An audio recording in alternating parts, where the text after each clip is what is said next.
Course Plus. Expressway to elegant career. In this video, we'll talk about mindful meditation and work. Mindful meditation is proven to help reduce stress and deal more effectively with change. And the office is a place where you'll find an abundance of both. Work is where you spend most of your time. If you're stressed out at work, this will affect you psychologically, physically, and impact other areas of your life. Work-related anxiety is known to cause headaches and insomnia. If it persists, it can cause high blood pressure, depression, and weaken your immune system. To add to the problem, many people suffering from work-related stress resort to unhealthy means of coping, such as smoking, binge eating, alcohol, and even abuse of those closest to them. The ability to control our responses to others is critical at the office. It's a bad idea to tell the boss off, and annoying your coworkers will only add more stress. When we're aware and in control of our emotions, we are more able to suppress improper, aggressive responses and reactions. When we're in a problem-solving environment such as work, it is crucial that our brain remains in an open, resilient mode instead of getting bogged down by negative thoughts and feelings. Dealing with daily change and pressures is a necessary skill for high-level performance and consistent inner calm. And mindful meditation can make work a challenge instead of an emotional hazard zone. The good news is that many companies are starting to embrace mindfulness and are organizing on-site meditation programs. If your company doesn't have a program, you can still engage in mindful meditation.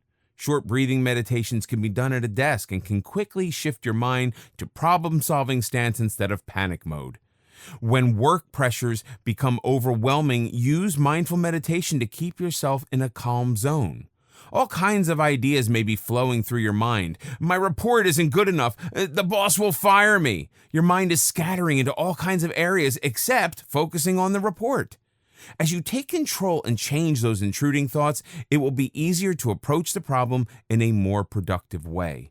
Tell yourself 2 reasons why the situation won't be as bad as it appears. Then give yourself 2 ways of dealing with a worst-case scenario.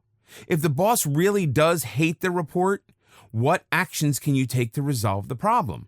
Instead of merely reacting, you are proactively seeking solutions. A quick mindful meditation at your desk or away from your desk when necessary will have immediate soothing consequences. If possible, practice the happy place meditation described in this video course, as it's excellent preparation for facing adversity.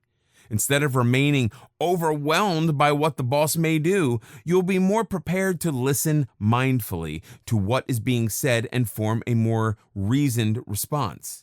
Many of us don't listen carefully when we're upset. We're too busy preparing our reply. To really listen and hear what is being said, look into the speaker's eyes. Keep your mind focused on what is being said instead of thinking about how you will answer.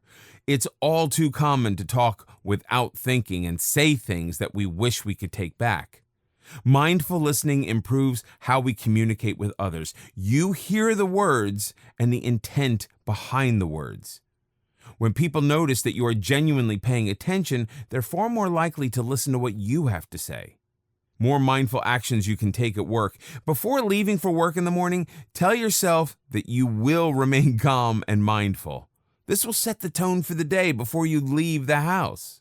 Become aware of how your thoughts add to your stress. Expecting things to go wrong will also set the tone for the day, although in a very negative way. Have lunch with a friend or eat alone instead of lunching with coworkers. Getting away from the office, whether physically or mentally, can relieve work-related anxiety. Take regular mindful breathing breaks.